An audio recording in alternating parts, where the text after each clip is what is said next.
Hey, have you ever woke up happy, had your favorite breakfast, and suddenly, boom, someone dropped a negativity bomb on your day? In the next 60 minutes, I'm going to teach you 11 powerful strategies for dealing with toxic people without losing your inner peace. And look, by the end of this video, you'll have such a strong mindset that these people will seem like annoying little mosquitoes that you simply ignore. Stay with me until the end, because the last tip will change your life. You know that feeling? You're there, enjoying your morning, scrolling through your phone, when suddenly, bam! A scathing message arrives, a nasty comment, or you meet that person who seems born to drain your energy. It's like someone threw ice water in your face, right? 1 second you're fine, the next it feels like a dark cloud has loomed over your day. Look, I'll be blunt with you. Everyone has been there. I've been there, you've been there, your neighbor has been there. It's part of human life. But here's the secret most people don't realize. These toxic situations say much more about the other person than they do about you. It's like a broken mirror. The person is reflecting their own wounds and insecurities. Marcus Aurelius, that Roman emperor and philosopher, said something brilliant. When someone criticizes or hates you, look into their soul. You'll see that you don't need to worry about their opinion of you. Man, what powerful advice. It's as if he's saying, relax, the problem isn't you. And you know what's even more interesting? These difficult moments can be our best teachers. It's like going to the gym. You don't get strong by avoiding weights, you get strong by lifting weights. So answer me this. How many times have you let someone's opinion ruin your entire day? How many times have you ruminated on that nasty comment before bed? Today we're going to change that once and for all. First fundamental strategy, know yourself. It's like being your own detective. You know those people who seem to have a superpower to irritate you? It's as if they have a map of your red buttons and keep pressing them all at once. I'll tell you a story that will clarify everything. Imagine you're learning to fence. The master comes to you and says, look, the secret to fencing isn't just knowing how to attack. It's knowing when to dodge. Every time a toxic person attacks you with words, criticism, or negative energy, imagine you're making a perfect dodging movement. You don't absorb the blow because you know your limits and respect them. This doesn't mean attacking or fighting back. It means having a quiet wisdom about who you are. Practical exercise. The next time someone irritates you, instead of reacting immediately, ask these questions. Why does this bother me so much? What can I learn about myself in this situation? Is this reaction helping or hurting me? It's like tying your shoes. At first you have to think about it, but then it becomes automatic. Real example.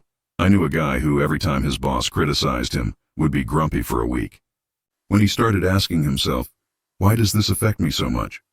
He discovered he was afraid of not being good enough. From the moment he recognized this, the boss's criticism became just criticism from the boss. No longer attacks on his self-esteem. Look, I'm not going to lie to you. This path isn't made of fairies and unicorns. There will be days when you'll want to retort, argue, prove your point. It's human. But every time you choose to respond instead of react, you're building an inner fortress. Not out of arrogance, but out of strength and calm. It's about recognizing negativity without letting it dictate your actions. Reflection. Think about it now. When was the last time someone managed to get under your skin? How did you react? If you could go back in time, how would you act differently? Second strategy, balance forgiveness and memory. It's like being an astronaut navigating space. Look up at the night sky. See those stars shining? Even surrounded by darkness, they continue to illuminate everything around you. These are the special people in your life, those who give you energy, understanding, and support. But there are also black holes in space, right? They suck up everything around them, including light. They're like some toxic people who drain your joy and energy. Now comes the million-dollar question. How do you navigate this space of human relationships without being sucked into black holes? The inner spaceship. Imagine you're a spaceship. But instead of ordinary fuel, you use courage and wisdom to fly. Forgiveness is your main fuel. I'm not talking about being silly or accepting anything. I'm talking about the forgiveness that frees you, that detaches you from the feelings that keep you trapped in toxic orbits. It's as if you were saying, I forgive you, not because you deserve it, but because I deserve peace. The navigation system. Your memory is the ship's GPS. It doesn't serve to keep you stuck in the past, but to guide you in the present. You know that person who has hurt you several times? Your memory whispers, oops, black hole in sight. Better change course. True story. I have a friend who worked with an extremely toxic boss for 2 years. This boss humiliated, yelled, and belittled all his employees. When my friend finally left the company, he was filled with anger and resentment. He spent hours bad-mouthing his former boss, plotting imaginary revenge, until one day he realized, man, I left the company 6 months ago, but this guy is still living in my head for free. That's when he applied forgiveness as fuel. I forgive you, not because you were nice to me, but because I want my peace back. And he used memory as navigation. Now he thoroughly researches the work environment before accepting any job. Transformative exercise. Think of someone who hurt you. Now imagine you're in a spaceship. Resentment is like an anchor pulling you down. Forgiveness is cutting that anchor and flying free. This doesn't mean forgetting what happened or trusting blindly again. It means using the experience as a learning experience to better navigate the future. Personal reflection. In your cosmic journey of relationships, who are your stars? People who light up your life? And who are the black holes? Those you need to stay away from? Use forgiveness as fuel to free yourself and memory as GPS to avoid repeating the same mistakes. Third strategy. Develop emotional stability. It's like being a mountain in the middle of a storm. You know that feeling of walking in fog? You can't see where you're going. Every step seems uncertain. Everything becomes confusing. This is what it's like dealing with toxic people without emotional stability. But what if I told you there's a way to clear this fog, and it starts from the inside out? The power of the inner mountain. Do you know anyone who seems unfazed? Who remains calm even in the greatest chaos? I'm not talking about being cold or insensitive. I'm talking about those people who seem to have a mountain inside their chest. This mountain is the emotional stability developed through Stoicism. Stoicism isn't about being a statue without feelings. It's about understanding that the only thing we truly control is our reaction to the outside world. The eye of the hurricane technique. Imagine a hurricane. At its center, there's a zone called the eye of the hurricane, where everything is calm, even with all the destruction swirling around. When a toxic person comes with drama, criticism, or negative energy, instead of entering the storm with them, you remain in the eye of the storm. You see, you hear, you notice, but don't let yourself be dragged along. How to develop this skill? Sacred pause technique. When someone provokes you, instead of reacting immediately, count to 5 while taking a deep breath. It's like creating a space between the stimulus and your response. Magic. Question: before reacting, ask yourself, will this reaction bring me closer to peace or further away from it? Practical mindfulness. It's not just lotus meditation and incense. It's paying attention to the present. When someone is being toxic, observe, this person is being toxic. I recognize this, and I choose not to absorb it. Inspiring story.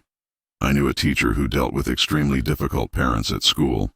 Some yelled, others blamed her for everything, and some were even disrespectful. She told me that before, she would come home emotionally destroyed. She fought with her husband, yelled at her children. Other people's toxicity was contaminating her entire life, until she decided to be like a mountain. She developed what she calls an invisible emotional shield. I listen, I acknowledge their anger, but I don't allow it into my emotional home, she said. The result? She became one of the most respected teachers at school because she remained calm even in the most tense situations. Practical exercise. In the next argument or toxic situation, take 3 deep breaths. Imagine yourself as a solid mountain. Observe the situation. As if it were a movie, respond, don't react. From your calm center, the difference between reacting and responding. Reacting. It's automatic, emotional, unfiltered responding. It's conscious, considered, chosen. When you develop emotional stability, you stop being a leaf in the wind that goes where the storm takes it, and become a tree with deep roots that bends but doesn't break. Final reflection. How have you reacted to other people's emotional storms? Have you been a leaf in the wind or a tree with deep roots? Fourth strategy. Establish healthy boundaries. It's like being the curator of your own work of art. Your life is a blank canvas, And every interaction of your day is a brushstroke on that canvas. Some brushstrokes are vibrant and beautiful. They're the people who make you feel good. Others are dark and heavy. They're the toxic people who tarnish your masterpiece. The question is, will you let just anyone pick up a brush and paint on your canvas? The garden of limits. Think of your energy as a precious garden. Every conversation, every interaction is like giving water to a plant. Would you give water to a plant that gives you flowers or to a plant that gives you thorns?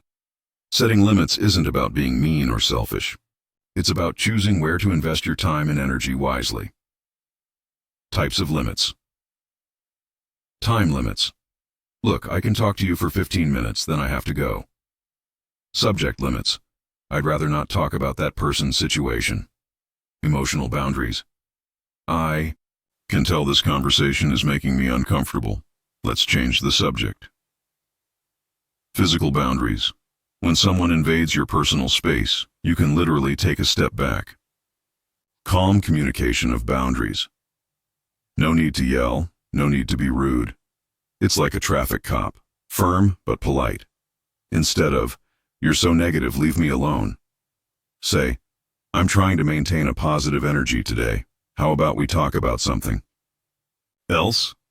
Transformational story. I know a woman who had a friend who was an emotional vampire. Every week this friend would call her crying, complaining, and dumping all her problems on her. She told me, I felt obligated to fix her life. I'd spend hours on the phone, giving her advice she never followed, and then I'd be exhausted. One day she realized, man, I'm not her therapist, and even if I were, she's not paying me. She began setting gentle boundaries. I can listen to you for 20 minutes. Then I need to hang up. We've talked about this several times. Have you considered seeking professional help? Today isn't a good day for heavy venting. I need to take care of myself. Result? Her friend either learned to respect boundaries or gradually stopped seeking her out to vent. And she regained her inner peace. The mirror test.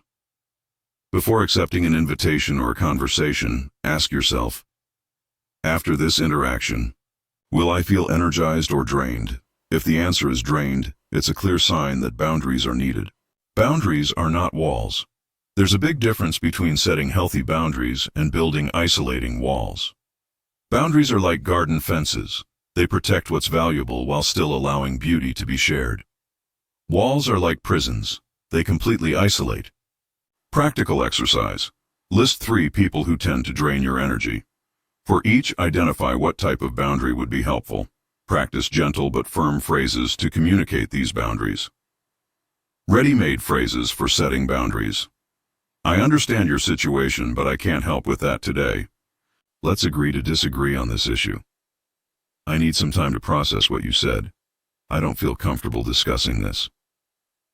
The personal transformation. When you start setting healthy boundaries, an interesting thing happens. Toxic people naturally move away because they can no longer drain your energy, and healthy people move closer because you have more energy to offer. It's like weeding a garden. When you remove the weeds, the flowers have room to grow. Reflection. Where in your life do you need to set clearer boundaries? To whom have you been giving your energy freely, without receiving anything positive in return? Fifth strategy. Develop energetic intelligence. It's like mastering the art of managing your own life force. You know how, when you're around some people, it feels like a giant vacuum cleaner is sucking all your energy? And what about other people? Just being around them makes you feel more uplifted and inspired. This isn't a coincidence. It's pure energy in action. The human battery metaphor. Imagine waking up every day with a 100% charged battery. Each interaction throughout your day either charges that battery a little more or drains it. Energizing people are like solar chargers. They give you energy just by being around them. Toxic people are like heavy programs running on your phone. They drain your battery quickly. Energy intelligence means learning to recognize who charges and who drains. Your battery consciously choose where to spend your energy. Develop an internal charger. So you don't depend on others. The three types of personal energy. Physical energy. How you feel in your body. Mental energy. Clarity of thought and focus. Emotional energy. Your state of mind and mood. A toxic person can attack all three at the same time. Energy protection techniques. The invisible shield. Before encountering someone you know is an energy drain, imagine a shield. There's a flood of light around you. It's not madness, it's mental visualization, a technique even used by Olympic athletes. The observer technique. Instead of immersing yourself in the person's negative energy, become a reporter of the situation. Observe with scientific curiosity. Interesting how this person expresses their frustration. The gentle redirection. When someone starts complaining or being negative, you can redirect. Wow, this must be hard for you. What do you think could improve this situation? Powerful story. I knew a doctor who worked in a hospital where some colleagues were extremely negative. They complained about everything: patients, bosses, pay, the system. He told me I would come home devastated, not by medicine, which I love, but by the constant negativity of my colleagues. So he developed what he called a professional shield. Morning. 10 minutes of mental preparation, visualizing himself protected during the day. When someone started complaining, he listened out of courtesy but didn't absorb it. End of the day. Energy clearing ritual, mindful bathing, exercise, or music result. He maintained his love for his profession and even began to positively influence some colleagues. The power of energetic choice. Here's the secret few understand. You have the power to choose how you will respond energetically to any situation. It's like having a remote control over your own energy. Is someone being negative? You can lower the volume of their influence, change the channel mentally or even temporarily, turn off your receptivity. Practical energy intelligence exercises. Exercise 1. Energy mapping. For 1 week, write down: morning, how you feel energetically, 1-10. After each important interaction, how you feel, 1-10. Evening, general energy level, 1-10. This will clearly show you who are your chargers and who are your drainers. Exercise 2. Protective breathing. When you feel negative energy coming on, take a deep breath through your nose, 4 seconds. Hold your breath, 4 seconds. Exhale through your mouth, 6 seconds. Imagine that you are expelling negative energy and absorbing. Clean energy exercise 3. Positive anchoring. Choose a small object, ring, bracelet, stone. When you're feeling good, touch this object and anchor that good feeling into it. Then, use it as a reminder in difficult situations. The perspective transformation. When you develop energetic intelligence, something magical happens. You stop being a victim of other people's energies and become the conductor of your own inner symphony. Toxic people still exist, but they lose their power over your inner state. Transformative reflection. Which 3 people drain your energy the most? And which 3 energize you the most? How can you spend more time with the second group and better protect yourself from the first? 6th strategy. Stay focused on your goals. It's like being a determined sailor navigating turbulent seas. You know when you're super excited about a project, a dream, a goal, and then that person shows up to throw a bucket of cold water on you? This won't work. You don't have the skills. Better do something safer. It's like you're a paper airplane flying smoothly, and suddenly a gust of wind tries to blow you off course. Jordan's story, which could be your story. Let me tell you about a guy named Jordan. He dreamed of starting an online business. He was super excited, planning everything, studying. Then he told his family and friends, and guess what happened? An online business? That's too risky. You don't understand anything about the internet. Better stay in your secure job. 90% of businesses fail in the first year. Jordan had 2 options. Enter an endless argument trying to convince everyone, or do like the Stoics. Focus on what he could control. He chose the second option. Instead of wasting energy trying to change others' opinions, he spent energy improving his skills, learning about business, and building his project step by step. The power of selective focus. Imagine you're driving at night. You turn on your headlights to see the road, not to illuminate the trees on the side, right? Focusing on your goals is exactly that. Keeping your spotlight on the road you want to travel, not on the obstacles in your path. The 3 magic questions to stay focused. When someone tries to discourage you or criticize your goals, ask yourself, is this person talking about my dreams or their fears? Usually it's their fears projected onto you. Will spending energy answering this question bring me closer to my goal? 99% of the time the answer is no. What can I do today to get closer to what I want? This redirects your energy to constructive action. The criticism rain technique. Imagine you're walking toward your goal and start. It's raining criticism. You have a few options. Stop and fight the rain. It's useless and you'll get wet. Go home, give up on your goal, open an umbrella and keep walking. Stay focused. The umbrella is your inner determination. The criticism keeps falling, but it doesn't get you wet. Practical strategies for staying focused. The smile and nod rule. When someone criticizes your goals, simply smile, nod, and say, "Interesting perspective, thanks." Then keep doing what you are doing. The progress journal. Every day, write down one thing you did to get closer to your goal. It can be small. I read an article. I took a 30-minute online course. I talked to someone who knows the subject. The redirection technique. Instead of, "Why don't you believe in me?" use, "What advice would you give to someone who wants to improve in this area?" The transformative effect of focus. An interesting thing happens when you stop trying to convince skeptics and start focusing on results. People naturally start to respect you more.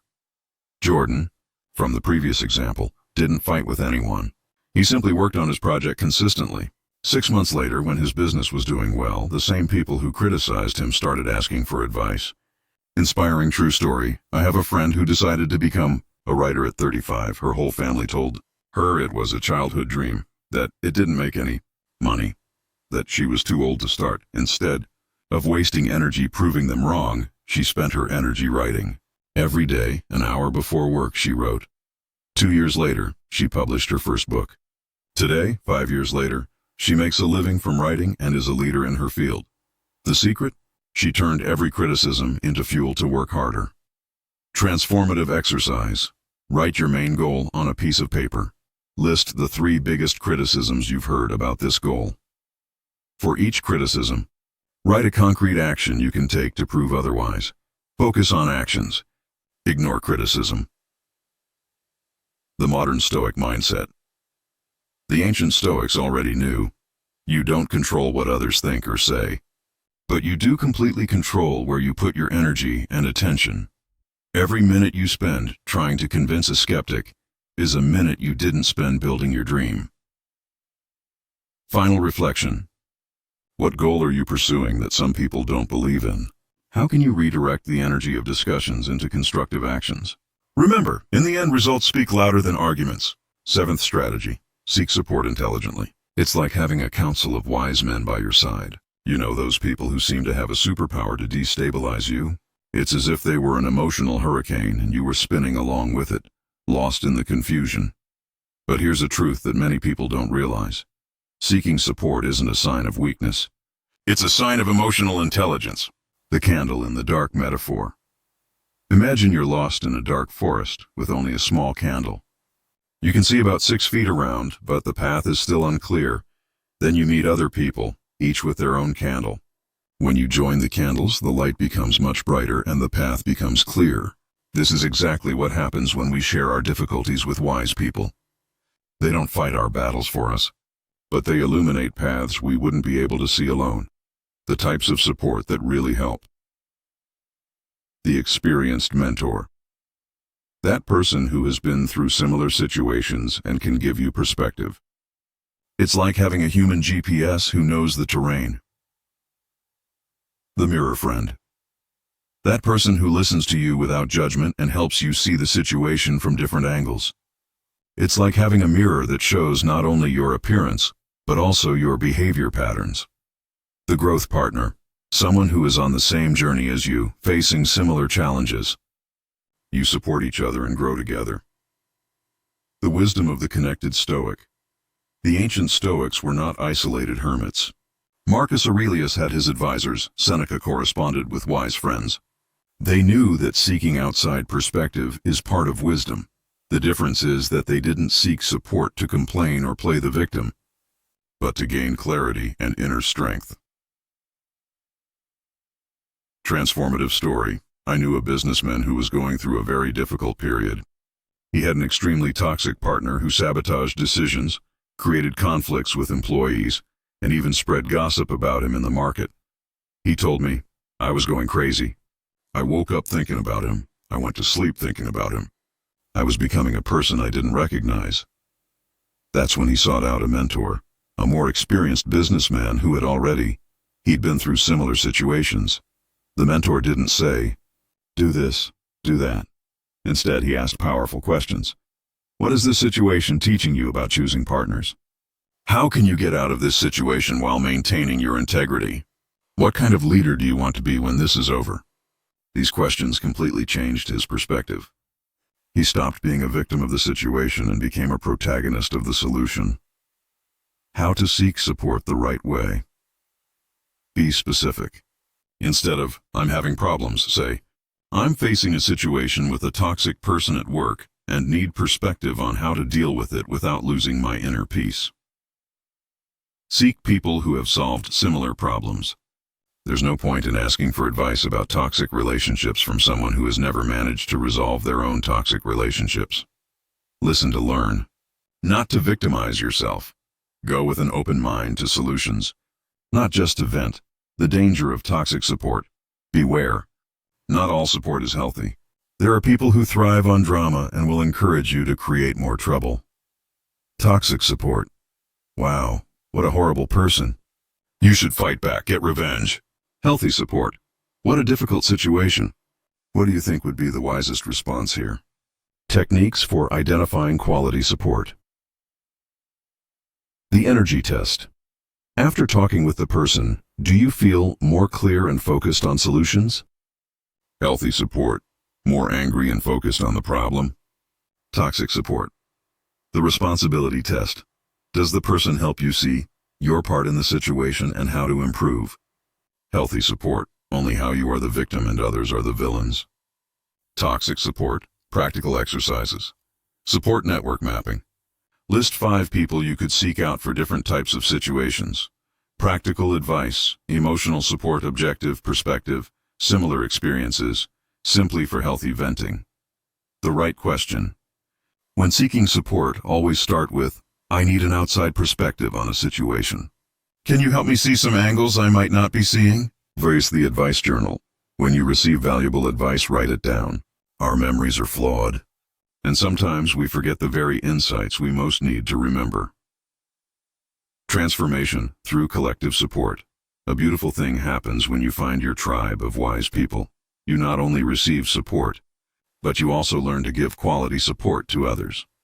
It becomes a virtuous cycle of mutual growth. The balance between support and autonomy. Seeking support doesn't mean outsourcing your decisions. It's like having multiple headlights lighting the way, but you're still the one driving the car. The goal is to gain clarity to make your own informed decisions, not let others decide for you. Powerful reflection. Who are the 3 wisest people you know? When was the last time you sought their perspective on a difficult situation? And most importantly, have you been a source of healthy support for others? 8th strategy. Master your inner dialogue. It's like being the director of your own mind. You know that little voice in your head that keeps commenting on everything that happens? It can be your best friend or your worst enemy, depending on what you teach it. When a toxic person appears in your life, that little voice can become a broken record, constantly playing the same negative tune. Why me? I don't deserve this. This person is terrible. The mental garden metaphor. Imagine your mind is a garden. Every thought is a seed. When you dwell on toxic situations, you're planting the seeds of poisonous plants. But here's the power. You are the gardener. You can choose which seeds to plant, and you can pull out the weeds before they take over the garden. The 2 types of self-talk. Destructive talk. Why do I always attract people like this? I must have done something wrong. This always happens to me. I can't handle this. This person will destroy me. Constructive talk. What can I learn from this situation? How can I grow through this challenge? What strategies can I use to cope? How can I maintain my inner peace? What opportunity for empowerment does this represent? The channel changing technique. It's like changing the channel on TV. When you notice your mind is on the negativity channel, consciously switch to the growth channel. Transformative true story. I knew a woman who worked for an extremely toxic boss. This boss humiliated employees in public, constantly changed rules, and created an environment of psychological terror. In the beginning, her internal dialogue was, "This woman is going to destroy me. I can't take it anymore. Why does she do this to me?" Result, she came home exhausted, fought with her husband, yelled at her children. The toxicity was multiplying until she discovered something powerful. She didn't control her boss, but she did control 100% of what she said to herself about the situation. She began to change her internal script. This situation is teaching me to be more resilient. I'm developing emotional muscles that I'll use for the rest of my life. I can emerge from this experience stronger and wiser. While I look for another opportunity, I'll use this as patience training. Amazing change. Her boss continued to be toxic, but she stopped bringing the toxicity home. 6 months later, she got a better job with a 40% higher salary. The 4 magic questions to reprogram your dialogue. When you notice negative thoughts about a toxic situation, ask, does this thought help or hurt me? How can I view this situation in a way that strengthens me? What would Marcus Aurelius think about this? Or any wise person you admire? 5 years from now, how do I want to remember how I handled this situation? Practical reprogramming techniques. The inner observer technique. Instead of identifying with negative thoughts, I'm a failure, observe them as if you were a scientist. I'm having self-critical thoughts. The replacement method. Every time you notice a destructive thought, consciously replace it with a constructive one. Instead of, this person hates me, think, this person is fighting their own internal battles. The best friend technique. Ask yourself, what would I say to my best friend if they were going through this? We're generally much kinder to others than we are to ourselves. Transformative exercises. Exercise 1. Dialogue journal. For 1 week. Write down the automatic thoughts that appear in difficult situations, how these thoughts make you feel, more constructive versions of the same thoughts. Exercise 2. The mental playlist. Create positive mental music that you can play when negativity arises. I am stronger than any situation. This too shall pass. Each challenge makes me wiser. Exercise 3. The inner court. When a negative thought appears, put it in the dock. What evidence supports this thought? What evidence contradicts it? What would be a more balanced and fair thought? The inner revolution. When you master your inner dialogue, something revolutionary happens. You stop being a slave to external circumstances and become the master of your internal experience. Toxic people continue to exist, but they lose the power to control your inner peace through their thoughts. The power of detachment from thoughts. A profound truth from the Stoics. You are not your thoughts. You are the observer of your thoughts. This means you can choose which thoughts to entertain and which to let pass like clouds in the sky of your mind. Transformative. Reflection. What song does your mind play most often when you face toxic situations? Is it a song that strengthens or weakens you? How can you compose a mental soundtrack that empowers you instead of tearing you down? 9th strategy. Develop a solution-focused mindset. It's like being a detective who always finds the way out. You know when you're facing a toxic person and it feels like you're in a maze with no way out? Every conversation turns into an argument. Every attempt to resolve it becomes a bigger problem. The difference between those who get stuck in the drama and those who free themselves is in one word: focus. Some people focus on the problem. Others focus on the solution. And that completely changes the outcome. The wise detective metaphor. Imagine 2 detectives investigating the same crime. Complaining detective keeps talking about how horrible the crime was, how terrible the criminal is, how much the victim suffered. Solving detective focuses on gathering clues, finding patterns, and creating strategies to solve the case. Which one will solve the crime? When you're dealing with a toxic person, you could be either detective, the 3 pillars of the solving mindset. Strategic creativity. Instead of always reacting the same way, you become a creative strategist. It's like playing chess. You think several moves ahead. Example: does a toxic person always interrupt you in meetings? Creative solution. Before the meeting, you ask them, "I'd love to hear your opinion on point X. Can I count on you to give me the space to present first and then open it up for discussion?" 2. Intelligent adaptability. You change like water. You maintain your essence, but adapt to the shape of the container without losing your nature. If the person is explosive, you respond calmly. If they are manipulative, you respond with transparency. If they are destructive critics, you respond by focusing on solutions. Growth through challenge. Each toxic person becomes a personal trainer for your emotional abilities. It's like the gym. The more weight, the better. The stronger you become. Inspiring transformation story. I knew a manager who had an extremely difficult employee. The guy criticized everything, created conflict within the team, and sabotaged projects. Phase 1. Problem focus. The manager kept complaining, "This guy is impossible. He's going to destroy the team. Why do I have to put up with this?" Result: stress, insomnia, arguments at home. Phase 2. Shift to solution. Focus. He changed the question from, "Why is he like this?" to "How can I deal with this intelligently?" Strategies he created. He documented everything. All problematic interactions were recorded. He established clear expectations. In writing, with deadlines and consequences. He offered opportunities for improvement, training, mentoring, structured feedback. He protected the team. He created a firewall between the toxic employee and the rest of the team. He focused on results. He evaluated performance based on facts, not perceptions. Result: within 3 months, the employee either improved dramatically, which happened, or had to leave due to objective performance issues. The 5 magic questions of the solution. When faced with any toxic situation, stop and ask, "What is the outcome I want to achieve?" Defines the objective. What creative strategies can I use? Opens possibilities. How can I adapt while maintaining my integrity? Flexibility with values. What can I learn from this?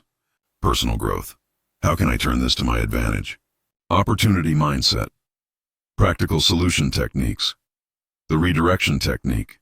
Toxic person. You always do everything wrong. You. Interesting perspective. How do you suggest I improve specifically? 2.